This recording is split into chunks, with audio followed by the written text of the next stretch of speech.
दोस्तों, आज मैं आपके साथ शेयर कर रहा हूं एक ट्रू लव स्टोरी, जो कि एक सच्चे प्यार की कहानी है। ये एक कॉलेज लव स्टोरी है। ये हार्ट टचिंग स्टोरी आप लोगों को जरूर पसंद आएगी। तो चलिए बिना देरी किए कहानी को शुरू करते हैं। लेकिन कहानी शुरू करने से पहले यदि आप हमारे इस चैनल पर पहली बार आए हैं तो चैनल को सब्सक्राइब जरूर करें। कहानी शुरू होती है एक मिडिल क्लास के लड़के से जिसका नाम अंकित रहता है। अंकित बहुत ही हैंडसम और अट्रैक्टिव था और साथ ही साथ पढ़ाई में भी बहुत अच्छा था। 12th क्लास में अच्छा स्कोर करने की वजह से उसे शहर के टॉप कॉलेज में एडमिशन मिल गया था। अंकित का एक दोस्त होता है जिसका नाम आदित्य रहता है। उसका दोस्त आदित्य, जो कि एक रिच फैमिली से बिलोंग करता था, वो भी उसी कॉलेज में एडमिशन कर लिया था। आदित्य के पापा बहुत बड़े बिजनेसमैन थे, सो उनके घर में गाड़ियों, नौकर चाकरों की कमी नहीं थी। आदित्य अपनी पर्सनल कार से ही कॉलेज आना जाना करता था। लड़कियां आदित्य की अमीरी से खूब इंप्रेस थीं। वैसे आदित्य दिल का बहुत अच्छा था। वो अपने दोस्त अंकित को भाई मानता था। उसको अपनी कार में ही कॉलेज लाता और छोड़ भी देता था। वो दोनों घंटों साथ बिताते थे। आदित्य अंकित को महंगे महंगे गिफ्ट्स भी देता रहता था, इसलिए कॉलेज में सभी ये सोचते थे कि अंकित भी खूब अमीर है। एक दिन की बात है जब आदित्य का बर्थडे रहता है। आदित्य उस दिन सभी को बर्थडे पार्टी देता है, जहां बहुत सारे लड़के लड़कियां आते हैं। उन लड़कियों में से एक लड़की थी प्रिया। प्रिया को देखते ही अंकित को उससे पहली नजर में ही प्यार हो जाता है। प्रिया थी ही इतनी सुंदर कि कोई भी उस पर मर मिटे। बड़ी बड़ी गहरी आंखें, सुंदर नयन नक्श, लंबे बाल, किसी अप्सरा से कम नहीं थी वो। अंकित थोड़ी सी हिम्मत करके उसके पास जाता है, लेकिन वहां पर और भी लड़के लड़कियां खड़े रहते हैं, इसीलिए वो बिना उससे कुछ बोल ही वापस आ जाता है। बाद में ये सब बातें आदित्य को पता चल जाती हैं। वो उस लड़की के बारे में पता करवाता है। उन्हें उनके एक दोस्त से पता चलता है कि वो लड़की उन्हीं के कॉलेज में साइकोलॉजी की स्टूडेंट है और अमीर मां बाप की इकलौती बेटी है। अंकित अपने मन की सारी बात आदित्य से कह देता है। अब आदित्य उन दोनों की फ्रेंडशिप करवाने की सोचता है। आदित्य की यह कोशिश रंग लाती है और उन दोनों में दोस्ती हो जाती है। लेकिन अंकित तो प्रिया से प्यार करता था, पर उसको कहने में हिचक रहा था। उसे समझ नहीं आ रहा था कि उसे प्रपोज कैसे करूं। 14 फरवरी का दिन था, यानी वैलेंटाइंस डे। आदित्य को यह बिल्कुल सही मौका लग रहा था अंकित के लिए। सो वो अंकित से कहता कि तुम दोनों अच्छे दोस्त तो बन ही चुके हो, क्यों ना आज प्रिया को प्रपोज कर ही दो। आदित्य पहले ही सारे अरेंजमेंट्स करके रख लेता है।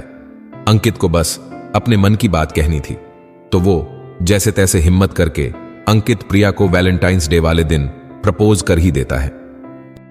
अंकित अट्रैक्टिव था, हैंडसम भी था। प्रिया उसे पसंद भी करने लगी थी और उम्र भी नाजुक थी, इसलिए वो झट से हां कर देती है। अंकित बहुत खुश था प्रिया को गर्लफ्रेंड के रूप में पाकर। उनकी जोड़ी खूब जचती थी। अंकित के लिए वैलेंटाइंस डे जिंदगी का सबसे यादगार दिन बन गया था। प्रिया को पाना ही उसकी लाइफ का सबसे बड़ा सपना था। धीरे धीरे कॉलेज का 1 साल कब बीत जाता है उन्हें पता ही नहीं चलता और अगला वैलेंटाइंस डे आ जाता है। इस बार भी आदित्य ही अंकित और प्रिया के लिए एक अच्छे से रेस्टोरेंट में सभी अरेंजमेंट्स करवा देता है और अपनी गाड़ी भी अंकित को दे देता है। प्रिया और अंकित बहुत खुश थे। उनका ये वाला वैलेंटाइंस डे भी एकदम अच्छा गया। प्रिया दिल की तो अच्छी थी ही, लेकिन वैसे वो मस्त मौला स्वभाव की थी। थोड़ी जिद्दी, थोड़ी बेपरवाह सी लड़की थी। किसी भी बात को लेकर सीरियस नहीं थी। वहीं दूसरी तरफ अंकित हर बात को गंभीरता से लेने वाला, परवाह करने वाला लड़का था। उसकी एक खास आदत यह भी थी कि वो हर रोज वो डायरी लिखा करता था, लेकिन आज तो अंकित कई पन्ने भर देता है। आखिर उनका स्पेशल वाला वैलेंटाइंस डे जो था, यूं ही समय पंख लगाकर उड़ता जा रहा था। कॉलेज खत्म हो चुके थे। अंकित को एक अच्छी सी कंपनी में जॉब मिल जाती है। प्रिया और अंकित अब भी मिलते थे, कभी ग्रुप में तो कभी अकेले में। लेकिन अंकित की जॉब के वजह से दोनों का मिलना पहले से थोड़ा कम हो चुका था। एक दिन जब वो दोनों मिलते हैं तब अंकित प्रिया से शादी करने की बात कहता है, लेकिन प्रिया का जवाब सुनकर वो हैरान हो जाता है। वो कहती है कि मुझे लाइफ में बहुत कुछ करना है, मैं स्टडी के लिए लंदन जा रही हूं, हम दोनों के स्टेटस मैच नहीं करते। मैंने तुम्हारे साथ जो टाइम स्पेंड किया है वो बहुत अच्छा था। मेरा बॉयफ्रेंड कॉलेज का सबसे हैंडसम और इंटेलिजेंट लड़का था। ये मेरे लिए बहुत बड़ी बात थी, लेकिन तुमसे शादी करने की बात मैंने कभी नहीं सोची। अंकित उसकी बात सुनकर एकदम सन्न हो जाता है। वो उसे कुछ भी नहीं बोल पाता है और चुपचाप वहां से चला जाता है। उसके चले जाने से अंकित अकेला ही रहने लगता है। धीरे धीरे अंकित का स्वभाव चिड़चिड़ा सा हो चुका था। वो हर पल उदास रहने लगता है। किसी काम में उसका मन ही नहीं लगता था। उसके घर वाले भी उसको लेकर परेशान हो चुके थे। उसकी ऐसी हालत देखकर आदित्य उसको बहुत समझाता है कि प्रिया को लेकर अपनी जिंदगी बर्बाद ना करें और उसे अपनी जिंदगी में आगे बढ़ने की सलाह देता है।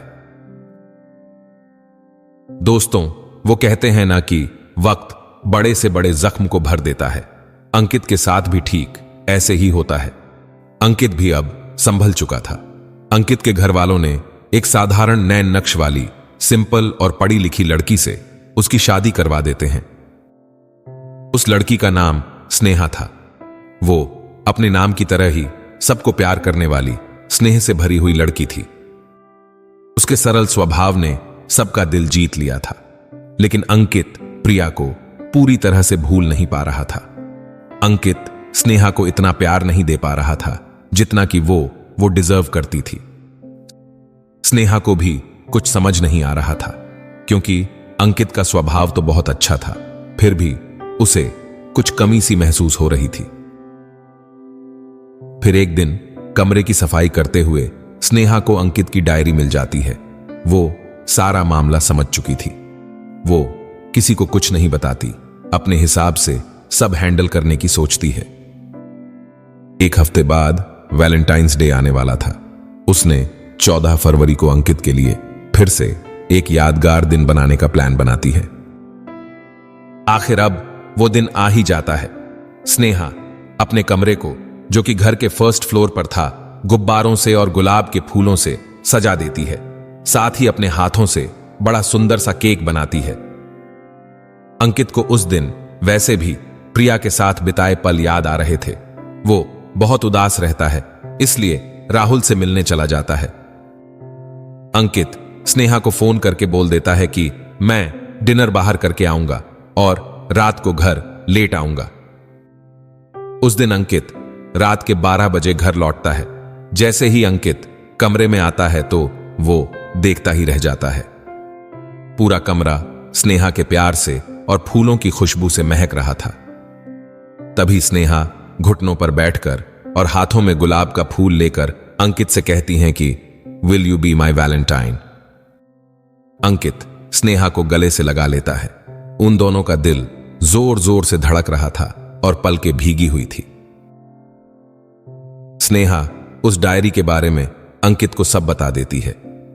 अंकित स्नेहा का हाथ अपने हाथों में लेकर उससे उम्र भर प्यार करने का वादा करता और उससे माफी भी मांगता है। आज अंकित को सच्चा प्यार मिल गया था। दोस्तों, आप लकी हैं अगर आपको वो मिल जाए जिसे आप चाहते हैं, लेकिन आप दुनिया के सबसे खुशनसीब इंसान हैं अगर आपको वो मिल जाए जो आपको चाहता हो। दोस्तों, कैसे लगी आपको हमारी ये छोटी सी कहानी? हमें कमेंट करके जरूर बताएं। तो मिलते हैं एक नए दिन में एक नई कहानी के साथ।